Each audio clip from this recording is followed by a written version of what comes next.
Eh? Nama tun hundi harkaa wal seentee waan godhuu fi waan dhiisuu fi waan dubbatu wallaale isin ganaa gartee sirnaatu harka jira ganaa isarraa waa eeggannaa jettanii rakkattanii jechuudha. So erga isaan akkana jedhan booda ummanni waan jiru wallaallaan deemee farshoo isaa naqatee diraaga isaa dhugee ibsa kara ummata duubaa barreessee ibsa ummanni quban qabne warri isaa wajji mari'achuu jiru quban qabne maxxansee ummanni hay aboo waliifuu gallee ibsan baafne ibsee isaan ba'e usa yoo dubbatan nama jeesaa mere cal achuma bar makiinaa sirraa fuudhaa maarree sirraa fuudhaa yaa hin qaanfatu xiqqollee namni kun na wajji laffee namni kun na wajji qabsaa'e namni kun na wajji kana ta'e namni kun isa bira hin jirtu namummaa huumaaniitii wanni jedhamu qaalicha kana bira hin jirtu jechuudha. Sigalee usaa jennaan ayyee jedhanii usanii ibsa akkasi baasee jechuudha. Walga'ichitti fufee jira beekaa gaamma.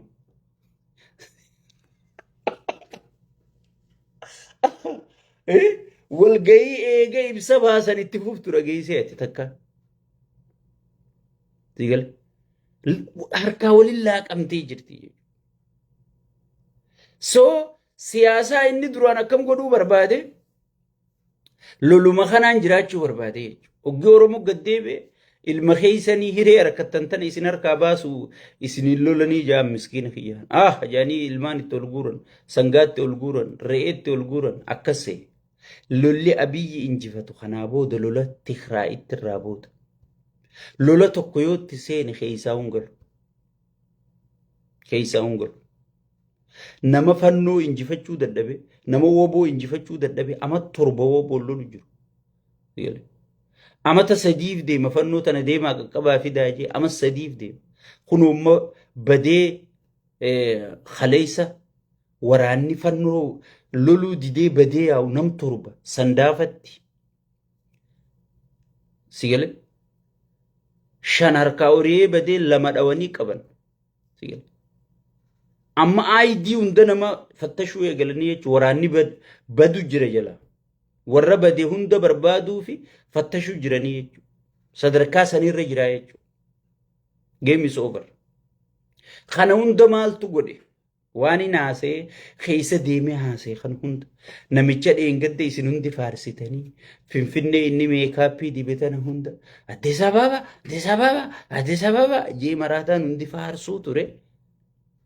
Sigalee magaalaa sirnaan hin ijaaramin seeraan hin ijaaramin ta'uu bishaan roobni rabbii hurroobe bakka seenu bishaan hin jirre bakka keessa bishaan dabru bakki sagaraan keessa dabartu bakki magaalaan takka bar sirna qabdi bar magaaluma takka ijaaruu bar injiinarri dizaayina sii bar amata lama sadii irraa fudhataa bar akkuma khaadireen dhufteetuma horiidarii jetteetuma mana miskiinaa hunda barzaafii jala dhaabbatu kana manuma diidee barzaafii gubbaa dhaabbattu dhiiftee deemtu kanaa miti wanni dizaayinni gartee yeroo dheertuu fudhataa jechuudha.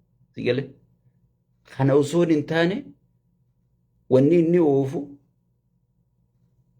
siyaasaa inni asi gaddeebise akkuma jaawaruu jee sabitti harkaa ol fannifamtee jirti. Dhume dubbiin. Siyaasa balleessee ture bar. Namni bar faantaa tokko miskiinatti chilaatee footoo ka'ee goota ta'uu ture bar. Abbaa miskiinaa, wayaadha miskiinaa, bishaanuma kanaan miskiina kararra taa'uu kanatti chilaata. Sigalee. Footoo qaa feesbuuka kiyyarraan kaa kunoo nama gargaare. Maaliif isaatu akkas leetira 12 kana biteeti gartee gandarra deemuu ture jechuufumaafu. Siyaasa achi gaddeebise. Nuti bareedina magaalarraa haajaan qabnu. Yoo bareedina magaalaa Aleppoonuu magaalaan guddittiin Siiriyaa ta addunyaarraa bareedinaan tokkoffaa turte sun mangallaa sheeyxaanni keessa walaa'uu fakkaatti amma. Maaliif sirni hin ijaaramne? Magaalaa ijaarame malee sirni hin ijaaramne. Nuti magaalaa ijaaruu dura sirna ijaaruu dursaa jennee mormuu turre jechuudha. So rabbiif haa galatu. Hayyoonni keenya gad dhufaniiti beeytonni duraaniis abiyyi namni umrii itti godhe dadhabina mooraa qabsoo mormitootaati. Waan kana yeroo baay'ee irra deddeebiitiin dubbachaa ture. Yoo tokko taatan Abiyyi halkan tokkochi hin bulu. Wanni inni Amaaraa fi Oromoo akkatti eeguuf, wanni inni Soomalee fi Oromoo eeguuf daangarra wali buusee achiin kaan wal lolchiisee Affaar asiin daangaa Oromiyaatti oloofee Oromoo diinatti baay'isuuf akka Oromoon isuma goggoytu. Sigale akkama miidiyaaleen tokko tokko fi yuutuubaroonni tokko tokko kan isin qabsaa'ota jettanii jala yaatan san ka gubbaanu dhufu jiru san turra bada kanarra jira. Sigale maaliin irra bada? Si nyaachuu jira, si jeesuu jira, aadaa tee balleessuu jira, Oromiyaa cicciru jira. Sigale sirna wanni san diriirsuu jira. Arrabar yoo Abiyyi du'e itti aanaan isaa Amaaraa ka qabatee sirna Abiyyi arra heera godhachuu jiru kana katti fufsiisu ama isaa bar. Sigale gaarantii maal qabda gaafa saareetti ka Abiyyi du'eeti amma mootummaa Oromootii miti ka lafaa namaan jetta. Sigale balaa qacalee muranii jedha. Warni takka yoo sirna taatee diriirfamtee buqqisuun nama rakkisa. Tanaafi hayyoonni keenya ijaaramanii yeroodhaan waan du'a jiru tanarraa biitti akka wajjin duune akka waliin hin biitin diigamne wanni isaan biyya baraaruu barbaadaniif tanaa jechuudha. Uummanni keenya tana mata qabate maarreen na dhufu jira miitirqishoon na dhufu Oromoon ijoollee miti kan kookkoon sossoban. Abbaan fedhe ka Oromoo dhufu hin jiru. Oromoo yoo ifuma akka gabroomu hayyamee gabroome malee sigale. Oromoon yoo ifuma akka gabroomu hayyamee gabroome malee kanaa booda namni Oromoo hayyoota akka qabdu, Oromoo waboo qabdu, Oromoo gartee caasaa keessaa miseensota guutuu, oppiidiyoon tun guutuu miseensota wabooti. Sigale. Raayyaa ittisaa kana warra jaanii arra jaaran kana ijoollee jaawar duraan karaa cofsiisuu ture. Miseensota wabooti ijoolleen tun guutuu. Oromoo karayyuu ka caasaa harkaa qabdu tana namni gubbaa dhufee sameenii dhufee moohee injifata kajuu maraataa qofa.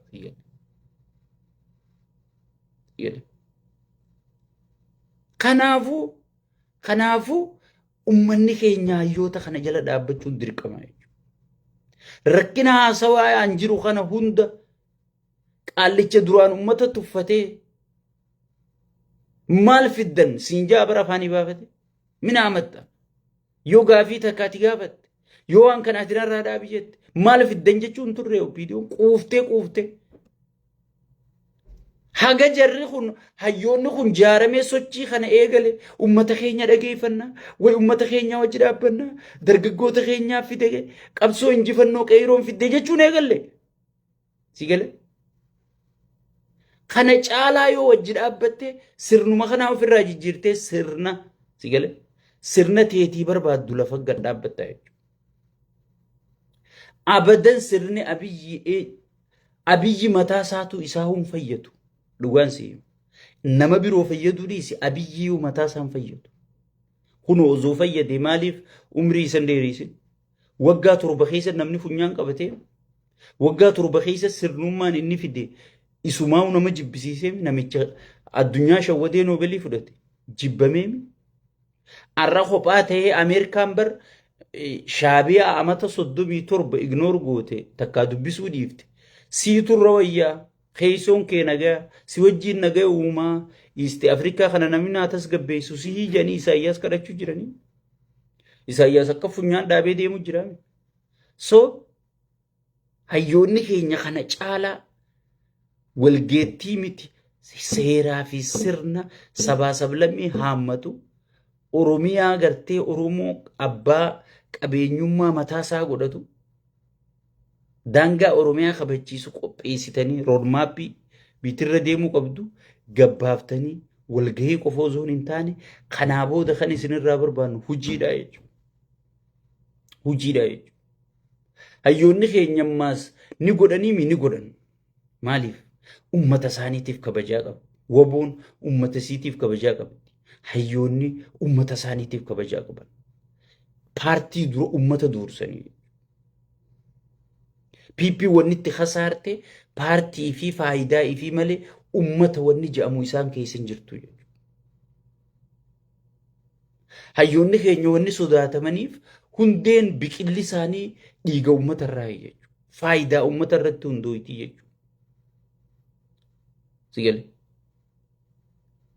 Kan wal gahiidhaan akkas sodaatamtan, kan wal gahuudhaan akkas shoorarkeessitan, kan wal gahuudhaan halkanii guyyaa akkatti iyyisiiftan gaafa hojii eegaltan ni maraachitanii jechuudha. Kana godhuudhaaf hojii eegaluudhaaf guuzni namni tokko hojii eegalu ooyiruu warri qottan ni beektan hojjaa barbaachisa, caatii barbaachisa, farsoo barbaachisa, naannoo oliitiis waa tajaajila barbaachisa, kasha suphaata barbaachisa jechuudha. Kun maal jechuudha? Hayyoota keenya duuba dhaabbachuu jechuudha. Dhaabbachuu. Eeboo isaaniif deemtu duyda kenninee fi akka nu buutu godhu. Isaan ammoo fuuldura dhiibuudha jechuudha. Faayidaan teenyaa fi mirgi keenya kan gartee nurraa sarbame hanga nu deebuutti itti fufuun anaaf sirri jirti. Anaaf sirri jirti. Hoggii jijjiiramni tokko dhufuu deemu waca baay'ata. Waca mooraa PPT baay'atu kana arraba deemu kana kanarra ilaalanii irraan kaate. Namni hoggii si dadhabisee arrabsa. Nama tokko hoggii boskiin dhoyitee lafa